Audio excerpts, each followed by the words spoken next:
Police Superintendent Marlo Marfil, kilala bilang hipeson nga opisyal ka mga pulis sa probinsya kag dedikado sa serbisyo. Ang igakahidlawan gid ka mga kapulisan kag katawhan.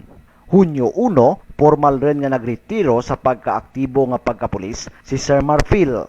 Tana kadya uri nga na-assign bilang Deputy Provincial Director for Administration kang Antique Police Provincial Office.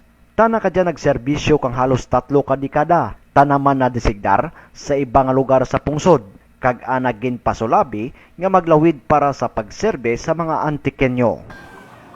Even though I have anticipated this time for years, I realize that this moment is my grand finale with the PNP organization.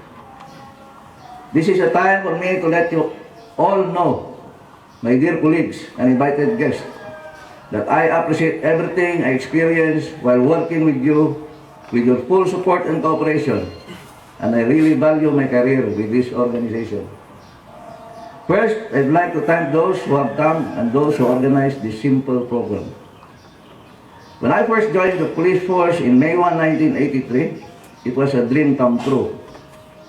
But when I got married and started to have kids, I realized that joining PNP entails so much sacrifices that include remote assignments outside of deployments where I am not allowed to take my family.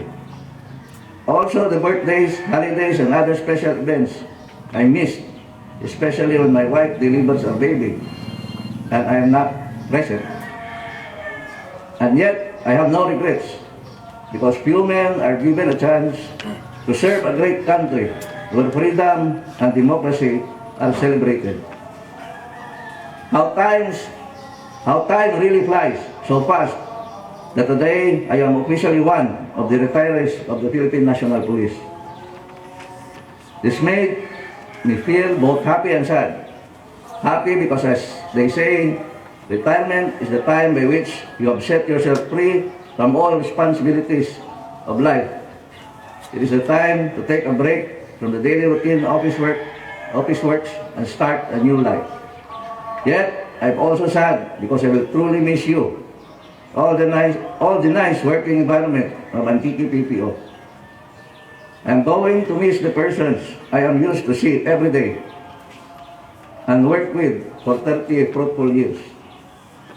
Throughout my life, I work hard to serve and protect the community, to keep the peace in our province, and also to secure the good future and nourish my family.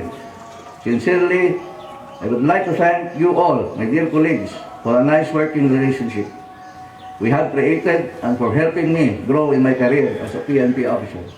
Tugang pa ni Sir Marfil magapadayon ta na tugro ka mga ideya kaaram sa mga kapulisan kag mapuslanan nga pagserbisyo para sa mga Antikenyo.